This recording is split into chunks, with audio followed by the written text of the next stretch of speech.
सास का घूंघट पार्ट 3। अब तक हमने देखा कि देविका की हालत बहुत नाजुक है, लेकिन घर के आदमी उसे डॉक्टर के पास नहीं जाने दे रहे और जोगिंदर ने घर के मेन गेट पर बहुत बड़ा ताला लगा दिया है। लेकिन देविका की सास विमला पहली बार घूंघट उठाकर समाज के बनाए नियम का उल्लंघन करती है और देविका की जान बचाने की कोशिश में जुट जाती है। मैं भी देखती हूँ मेरी बहू को डॉक्टर के पास जाने से कौन रोकता है। देखो सचिन के बापू, दरवाजे की चाबी दे दो मुझे। तुम्हारा दिमाग ठिकाने पर है? पहले सर पर पल्लू रखो और अंदर जाओ। आज तक मैंने आपका हर गलत फैसला सर झुकाकर स्वीकार कर लिया, लेकिन आज मैं आपकी एक बात नहीं सुनूंगी। मुझे मेरी बहू की किसी भी कीमत पर जान बचानी है। मुझे चाबी दे दीजिए। पिताजी, माँ ठीक बोल रही है, चाबी दे दीजिए ना, नहीं तो देविका नहीं बचेगी। देविका मरती है तो मर जाए, लेकिन यह दरवाज़ा नहीं खुलेगा। तुम सारी औरतों को इस देविका नाम की बीमारी ने पागल कर दिया है, और इस बीमारी का अच्छी तरह से इलाज करना आता है मुझे। वीना बेटी, सुजाता बहू, जाओ अंदर से देविका को लेकर आओ। विमला ये बोलकर अपने पति के हाथ से चाबी छीन लेती है। तभी महेंद्र विमला का हाथ पकड़कर चाबी विमला से छीन लेता है। भाभी, घर के मर्दों से टक्कर लेकर आप अच्छा नहीं कर रही हो। ये इस घर के संस्कार नहीं है। महेंद्र की बात सुनकर कम्मू अपने पति के हाथ से चाबी छीनकर कहती है, इस घर के संस्कार क्या है हम अच्छी तरह से जान गए हैं। आज इस घर का दरवाज़ा खुलकर रहेगा और देविका डॉक्टर के पास जाकर रहेगी। भाभी, ये लो दरवाज़ा खोलो। विमला ताला खोल देती है। तभी वीना और सुजाता देविका को लेकर आ जाती हैं। घर की सारी औरतें देविका को लेकर घर से जा रही होती है कि तभी सुजाता का पति मोहन उससे कहता है, सुजाता, तुम देविका को लेकर इस घर से निकल तो रही हो, लेकिन याद रखना, अगर तुमने एक कदम भी बाहर निकाला तो वापस इस घर में मत आना। मैं देविका के साथ अस्पताल भी जाऊंगी और वापस इस घर में भी आऊंगी। देखती हूँ कौन रोकता है मुझे। देखता हूँ कैसे इस घर के अंदर कदम रखती हो और कौन तुम्हारी मदद करता है। कानून मेरी मदद करेगा और कारट के दरवाजे हर नागरिक के लिए खुले हैं। मोहन को अपनी पत्नी से इस तरह बात करता देख कल्याण वीना से कहता है, वीना, तुमने देविका का साथ देकर अच्छा नहीं किया। अगर तुम अभी भी इसके साथ गई तो अपना और मेरा रिश्ता खत्म समझना। मुझे कोई फ़र्क नहीं पड़ता। तुमने आज तक किया ही क्या है मेरे लिए। तुम खुद घर जमाई बनकर मेरे घर में रह रहे हो। कभी 100 रुपये की साड़ी दिलाई है मुझे? मेरे आने से पहले मेरा घर छोड़कर निकल जाना, समझे? ये बोलकर वीना और घर की सभी औरतें देविका को अपने साथ अस्पताल ले जाती है। वहाँ जाने के बाद डॉक्टर जल्दी से देविका का चेकअप करता है। चेकअप करने के बाद वो गुस्से से कहता है, ये क्या किया है तुमने? क्या हुआ डॉक्टर साहब? आपकी बहू की इतनी ज़्यादा हालत ख़राब है और उन्हें चोट भी लगी है, फिर भी आपने उन्हें हॉस्पिटल लाने में इतना लेट कर दिया। आपको 3 दिन पहले ही इन्हें हॉस्पिटल में एडमिट करवाना चाहिए था। हमसे गलती हो गई डॉक्टर साहब, लेकिन आप जल्दी कुछ करिए। हमारी बहू और उसके बच्चे को बचा लीजिए। देखिए, अभी कुछ भी कह पाना मुश्किल है। हम माँ और बच्चे में से किसी एक को ही बचा सकते हैं। आप सोच लो किसे बचाना है। डॉक्टर साहब, आप देविका को बचाइए, उससे कुछ नहीं होना चाहिए। देखिए, हमें देविका का ऑपरेशन करना पड़ेगा। आप इनके पति को बुलाइए, हमें कुछ पेपर पर साइन करवाने हैं। डॉक्टर की बात सुनकर सभी औरतें सोच में पड़ जाती हैं। तभी वीना कहती है, डॉक्टर साहब, इनके पति नहीं आ सकते। ये इनकी सास है विमला देवी, आप इनसे साइन करवा लीजिए। लेकिन पेशेंट की हालत इतनी नाजुक है, इनके पति है कहाँ? वो अपने आदमी होने का धर्म निभा रहा है। पति धर्म के बारे में उसे कुछ नहीं पता। डॉक्टर साहब, वो नहीं आएगा। क्या क्या करना है आप मुझे बताइए। थोड़ी देर बाद डॉक्टर देविका का ऑपरेशन शुरू कर देते हैं। जब वो ऑपरेशन थिएटर से बाहर आते हैं तो कहते हैं, आप लोगों की किस्मत अच्छी है, देविका भी सुरक्षित है और उसका बच्चा भी। डॉक्टर, बेटा हुआ है या बेटी? बेटा हुआ है। सब लोग बहुत खुश होते हैं। कुछ दिन तक देविका उसी हॉस्पिटल में रहती है और उसके ससुराल की औरतों ने उसका बहुत ध्यान भी रखा। अब देविका कुछ हद तक ठीक हो गई। डॉक्टर ने देविका को घर जाने की इजाज़त दे दी, लेकिन सभी सोच में पड़ गए। हम भाभी को घर ले तो जाएं, लेकिन माँ, आपको घर का माहौल पता है ना। देविका भाभी अभी पूरी तरह से ठीक नहीं हुई। भाभी वहाँ आराम नहीं कर पाएंगी और पता नहीं घर के सारे आदमी हमारे साथ क्या करेंगे। माँ, क्या हम डॉक्टर से बात करके देविका को थोड़े दिन और यहाँ नहीं रख सकते?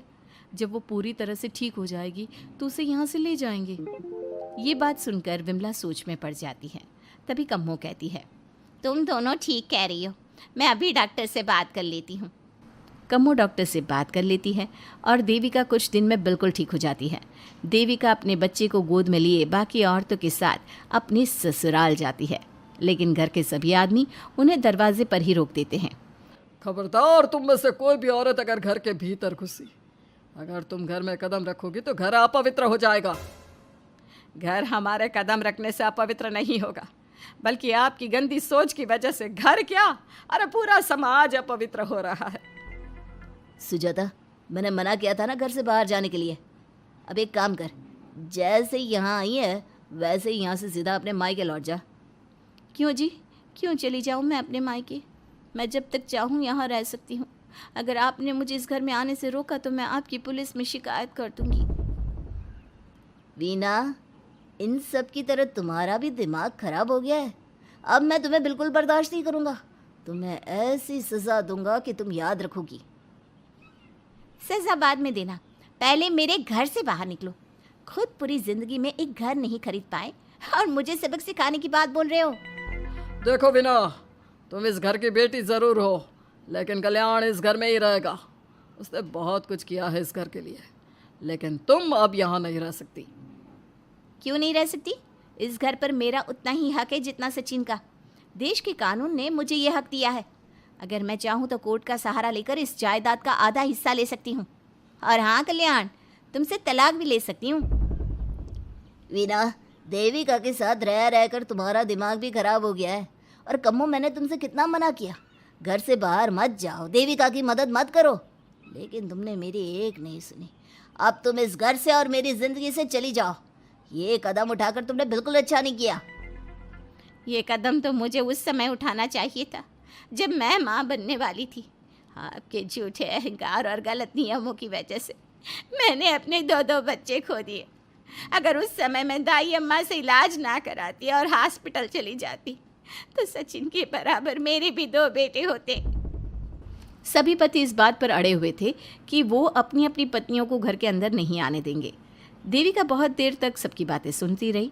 फिर उसने अपने पति से कहा, सचिन, तुम्हारे घर के आदमियों की बात तो मैंने सुन ली, अब तुम बताओ तुम्हारा क्या फैसला है? देविका, मुझे माफ़ कर दो, मैं तुम्हारे लिए कुछ नहीं कर सकता, मैं मजबूर हूँ। मुझे पता था सचिन, तुम्हारा यही जवाब होगा। मुझे अपने आप पर हैरानी है कि मैंने बिना रीढ़ की हड्डी वाले आदमी से प्यार ही क्यों किया, शादी क्यों की।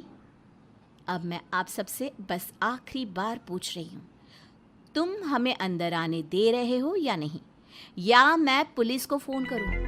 देविका, आज तक हमारे गांव में पुलिस ने कभी कदम नहीं रखा और तू हमारे घर के दरवाजे पर पुलिस को लेकर आएगी? तेरी हिम्मत कैसे हुई ये बात करने की? आज तक इन औरतों ने घर से बाहर कदम नहीं निकाला था और 2-4 दिन में तूने इन सबको इनके अधिकार भी याद करा दिए। अब तो तुम बिल्कुल इस घर में नहीं आ सकते। घर की औरतें घर के बाहर खड़ी थी और घर के आदमी घर के दरवाजे पर। उनकी लड़ाई देखकर पूरा गांव इकट्ठा हो गया।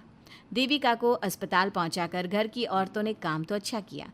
इस काम से देविका और उसके बच्चे की जान भी बच गई, लेकिन इनकी जान बचाने की कीमत घर की औरतों को कैसे चुकानी होगी, इसके लिए आपको आने वाला एपिसोड देखना होगा। और हमारे प्यारे दर्शकों, हमें कमेंट करके ज़रूर बताइए कि देविका के साथ बाकी औरतों को क्या करना चाहिए। क्या उन्हें घर के अंदर जाने के लिए संघर्ष करना चाहिए या फिर वो घर छोड़कर चले जाना चाहिए? सास का घूंघट पार्ट 4। अब तक हमने देखा कि देविका के ससुराल के आदमी औरतों को घर के अंदर नहीं आने दे रहे हैं। देविका उन्हें पुलिस में जाने की धमकी देती है, जिससे पूरे गांव में अफरा तफरी मच जाती है। तभी गांव का एक आदमी सरपंच को बुलाकर ले आता है। सरपंच उनके घर के बाहर का नज़ारा देखकर कहते हैं, जोगिंदर जी, ये आपके घर की औरतों ने कैसा हंगामा मचा रखा है। आपका घर तो संस्कारों की मिसाल था, लेकिन ये मैं क्या देख रहा हूँ, आपके घर की किसी औरत ने घूंघट नहीं कर रखा। सरपंच जी, हमारे घर की औरतों को इस देविका ने बहकाया है। हमने पहले ही इन सबको चेतावनी दी थी कि अगर ये घर से बाहर गई तो हम इन्हें घर में नहीं आने देंगे। अब ये देविका हमें धमकी दे रही है कि पुलिस को बुलाएगी। क्या पुलिस? इस गांव का बरसों पुराना इतिहास रहा है। इस गांव में कभी पुलिस नहीं आई। गांव के सभी फैसले हमने मिलजुल कर किए हैं। जोगिंदर, तुम्हारे घर का फैसला पंचायत करेगी। सरपंच जी, आपने ठीक कहा। पंचायत दोनों तरफ की बातें सुने और जो भी फैसला पंचायत करेगी वो हमें मंजूर होगा। तो ठीक है, आज दोपहर को सभी गांव की चौपाल पर इकट्ठा होंगे और वहीं तुम्हारे घर का फैसला होगा। सरपंच वहां से चला जाता है। घर के आदमी घर के अंदर जाकर दरवाज़ा बंद कर लेते हैं और घर की औरतें वहीं घर के बाहर पेड़ के नीचे बैठ जाती हैं। तभी विमला कहती है, देविका बहू, तुम्हें भूख लगी होगी ना? नहीं माँ जी, मुझे भूख नहीं लगी, मैं ठीक हूँ। बहू, तेरा बच्चा छोटा है अभी, तुझे भूखा नहीं रहना चाहिए। वीना, सुजाता, जाओ पास में जो पंडित जी का बाग है ना, वहाँ से कुछ फल तोड़ लाओ। वीना और सुजाता पास के बगीचे से खूब सारे फल तोड़ कर ले आती हैं। सभी औरतें फल खाती हैं। तभी देविका कहती है, आप सब घर से बाहर निकली, घूंघट उतार दिया तो इन मर्दों की इज्जत चली गई, लेकिन हम सब घर के बाहर भूखे प्यासे बैठे हैं। इस बात पर इन अहंकारी मर्दों को शर्म क्यों नहीं आ रही? हाँ देविका, तुम ठीक कह रही हो। अगर हम मर भी जाए ना, तब भी इन मर्दों के लिए इनके बनाए गए नियम कानून ही अहम रहेंगे, हम नहीं। सुजाता भाभी, मुझे तो सबसे ज़्यादा सचिन पर गुस्सा आ रहा है। उसने मुझसे लव मैरिज की थी, क्या क्या वादे किए थे कि मेरा साथ कभी नहीं छोड़ेगा, और आज उसने मेरा साथ छोड़ दिया। अपने बच्चे को एक बार भी नहीं देखा उसने। देविका, वो शुरू से ही ना डरपोक रहा है, लेकिन इन सारी बातों को छोड़ो। मुझे तो इस बात की चिंता हो रही है कि पंचायत में न जाने क्या फैसला होगा। पता नहीं वो इंसाफ करेंगे भी या नहीं। वीना दीदी, आपको अभी भी पंचायत से इंसाफ मिलने की उम्मीद है? अगर इस गांव की पंचायत में सच में इंसाफ करने की भावना होती तो सरपंच जी अभी हमें घर के अंदर जाने देते। देखा नहीं कितना जहर उगल कर गए हैं हमारे खिलाफ। तो बहू, अब हम क्या करेंगे? पंचायत तो हमारे खिलाफ ही फैसला सुनाएगी। पहले तो हम अपनी सारी बातें रखेंगे। अगर ये लोग नहीं माने तो आपको वही करना होगा जो मैं कहूँगी। लेकिन एक बात आप याद रखना, किसी भी सूरत में हम झुकेंगे नहीं, क्योंकि हम सही हैं। देविका सभी औरतों को समझा रही थी। तभी वहाँ एक गांव वाला आता है। आप सभी को पंचायत में बुलाया है।